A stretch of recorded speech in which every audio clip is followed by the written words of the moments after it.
얘들아 안녕, 예지쌤이야. 쌤이 이제 벌써 런칭한 지가 한 100일 정도 된 것 같아.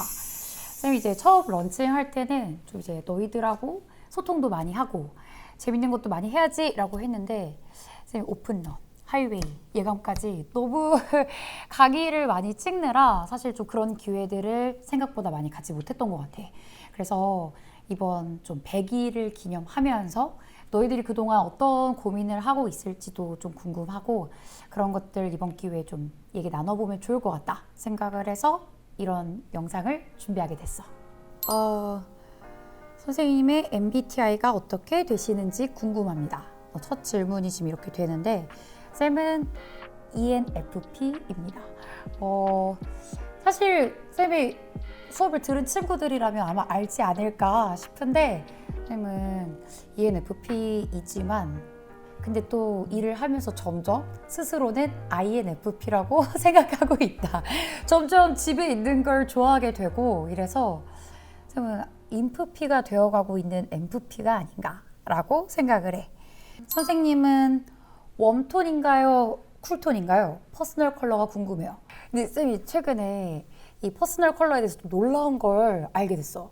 나는 30년 동안 내가 웜톤, 약간 노란 계열에 잘 어울리는 사람이라고 생각하고 살았는데 얼마 전에 우리 메이크업 선생님들이 쌤한테 선생님 쿨톤이신데요? 라고 알려주시는 거야. 그래서 아닌데 나 웜톤인데 이러면서 쌤 얼굴을 이렇게 잘라가지고 색깔판에 다 넣어보셨대. 근데 쌤이 파워 쿨톤이라고 얘기해 주셔서 오늘도 하늘색 옷을 입고 왔어. 선생님은 요즘 쉬실 때 어떻게 시간을 보내시나요? 선생님의 취미 생활이 궁금합니다. 사실 인강을 시작하고 나서는 취미라는 걸 가져본 적이 진짜 없는 것 같아. 그냥 겨우 해봤자 이렇게 이동하면서 유튜브 조금씩 보는 정도가 전부였는데 선생님이 쉴 때마다 너무 누워있기만 하고 이러니까 좀 이렇게 에너지가 오히려 떨어지는 것 같더라고. 그래서 쌤이 작년부터 테니스를 시작했어. 그래서 쌤 지금 테린이고 요즘 쉴 때는 아침 일찍 일어나서 테니스를 치러 가기도 하고 또 테니스의 왕자를 보면서 테니스의 왕자를 보면서 테린이 이렇게 꿈을 키워가고 있다. 이어서 이제 멘탈에 관한 질문들을 되게 많이 남겨줬더라고 얘들아. 아마 사실 공부하면서 멘탈이 많이 좀 무너질 텐데 어떤 질문이 있었냐면 선생님만의 마인드셋이나 가치관 또는 좌우명이 궁금합니다. 그것을 토대로 어려운 상황을 해결하고 앞으로 나아가는 힘을 얻고 싶습니다. 라는 되게 어려운 질문을 해줬더라고. 근데 사실 이런 거는 좀 내가 힘들 때 이런 생각을 많이 하잖아. 쌤은 시련은 감당할 수 있는 사람한테만 주어진다 라는 생각을 많이 하거든.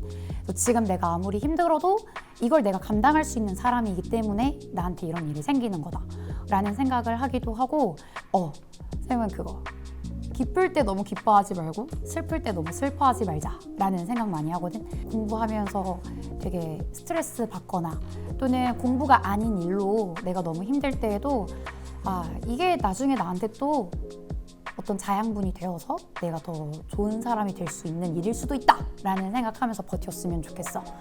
또 이런 질문도 있더라고. 같은 학원 내 실력이 더 월등한 친구들과 저를 비교하게 됩니다. 그래서 공부에 집중이 안 되는데 어떻게 하면 이런 잡념들을 떨쳐낼 수 있을까요? 사실 세상에 나보다 잘난 사람은 너무너무 많은 것 같아. 이렇게 공부를 하고 싶은데 나보다 공부를 잘하는 친구들이 있을 때는 멋있다. 저 친구 진짜 멋있다. 나도 열심히 해서 저렇게 멋있는 친구가 되어야지 라고 생각하고 오히려 되게 좋은 뭔가 경쟁자, 좋은 롤모델 삼아서 달려가면 더 좋지 않을까라는 생각을 해.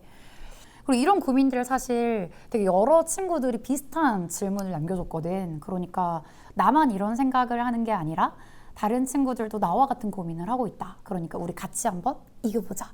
이렇게 생각하면 좋을 것 같아. 외롭지 않을 것 같아, 우리.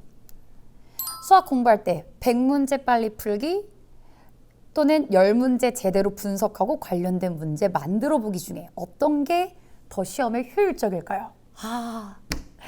이거 정말 약간 의견이 분분할 수 있는 그런 문제인데 마지막이 좀 포인트인 것 같아. 어떤 게 더 시험에 효율적일까요? 아, 이거 쌤 확실히 얘기할 수 있어. 일단 내신 시험. 내신 시험을 보겠다라고 하면 100문제 빨리 풀기. 이건 것 같아. 내신 시험은 어쨌든 주어진 시간 안에 조금 좀 타이트하게 시험을 치러야 하잖아. 그러다 보니까 속도도 되게 빨라야 되고 이 문제들도 학교 선생님들이 좀 지정해준 몇 가지 유형 안에서 나오기 마련이거든. 그러니까 그 비슷한 유형들을 똑같이 많이 빠르게 푸는 연습들이 좀 필요해. 근데 이제 수능을 준비한다라고 하면 수능은 100분 동안 30문제고 사실은 3점까지는 되게 빨리 풀잖아. 한 2점, 3점 같은 경우는 30분 내에 해결하면 70분 동안 12문제 정도 푸는 거기 때문에 시간이 모자라서 못 푸는 경우보다는 몰라서 못 푸는 게 훨씬 크거든. 그래서 수능을 준비하는 경우에는 10문제를 제대로 분석해서 꼼꼼히 이해하는 거. 이게 훨씬 중요한 것 같아. 도형 문제를 아무리 많이 풀어봐도 어떤 개념으로 접근해야 할지 안 보여서 푸는 데까지 너무 시간이 오래 걸립니다. 도형 문제를 빨리 풀어낼 수 있는 예지쌤만의 꿀팁과 공부법이 궁금합니다. 도형. 도형도 정말 안 보이는 친구들은 계속 안 보이는 파트거든. 근데 도형도 사실 그런 것 같아. 만약에 이제 수1, 우리가 삼각함수 활용을 좀 예를 들어보면 우리가 아무리 사인 법칙 공식, 코사인 법칙 공식 외운다고 해도 문제 못 풀거든. 결국에 이 도형 문제를 풀려면 삼각형에서는 무엇을 관찰해야 되는지, 원에서는 무엇을 관찰해야 하는지, 도형에 대한 좀 전반적인 이해를 한 상태에서 내가 길이가 주로 나와 있을 때, 각이 주로 나와 있을 때 이런 상황 판단을 하는 게 훨씬 중요해. 근데 쌤이 좀 보면은 도형 문제를 풀 때 너희들이 약간 이런 경우 해설지 보고 이해를 해.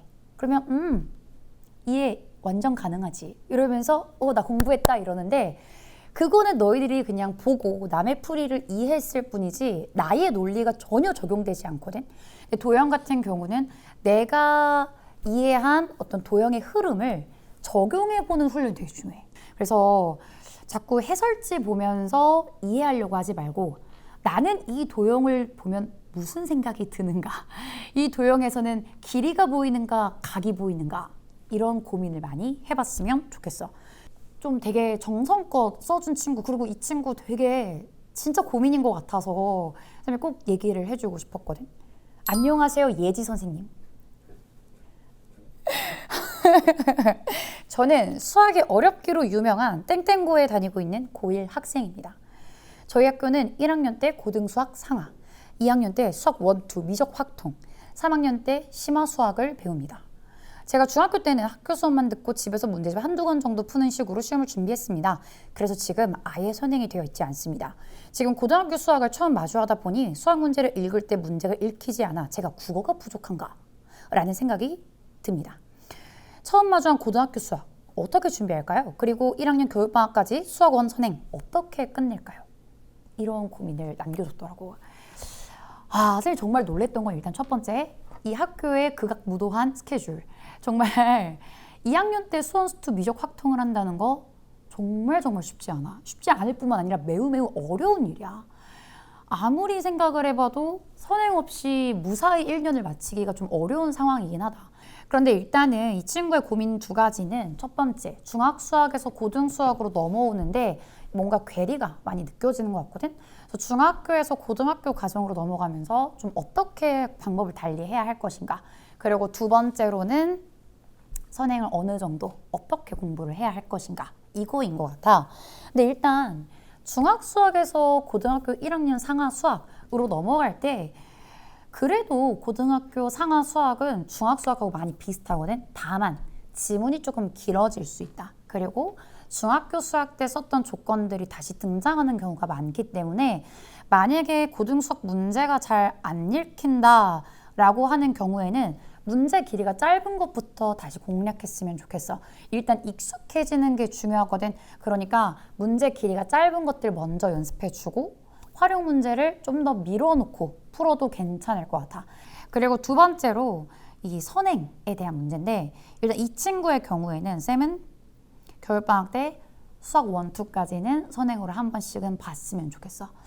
내신 기간이 아닐 때 지금 이 친구 아마 이걸 보고 있다면 여름방학 때부터는 공부를 할 수 있을 것 같거든.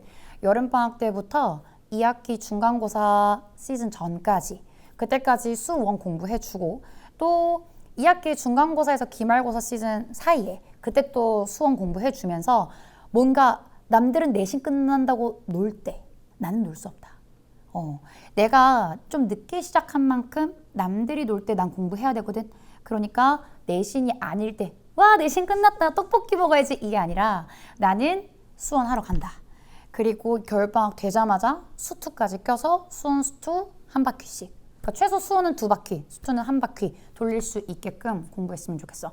그리고 마지막으로 꼭 해주고 싶은 말 선행을 할 때 중요한 건 그냥 이런 게 있다 라고 보는 친구들도 많고 어떤 친구들 되게 또 꼼꼼히 공부하고 하기 때문에 그 친구가 얼마나 자세히 했을지는 알 수 없는 거야. 그러니까 누가 몇 번 공부했다라는 거에 대해서 주눅들 필요는 전혀 없어.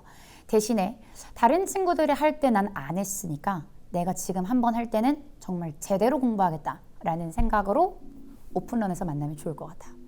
이렇게 친구들의 고민을 쌤이 만나봤는데 이런 고민들을 하는구나. 너희들이 마냥 놀고만 있는 줄 알았는데 이렇게 또 많은 고민을 하고 있고 뒤에서 또 힘들어하고 있었구나 하면서 쌤 좀 마음이 짠해지기도 하고 더 내가 열심히 해야겠다라는 생각 많이 들었어. 그래서 너희들이 앞으로도 고민이 있으면 Q&A 게시판에도 언제든지 자유롭게 남겨주면 좋고 사실 나만 고민하고 있는 것 같지만 나도 저런 생각했는데 이런 생각도 많이 했을 것 같거든. 내가 하는 고민들 다른 친구들도 다 하고 있고 이 시기를 누가 어떻게 가장 현명하게 보내느냐 이게 중요한 거니까 지금 이걸 보고 있는 너희들 쌤과 같이 공부하고 있는 친구들은 그래도 좀 더 행복하게 기쁘게 이 시기를 지나갔으면 좋겠어. 아무튼 이렇게 많은 질문들 남겨줘서 고맙고 강의에서 만나도록 하자 얘들아. 안녕.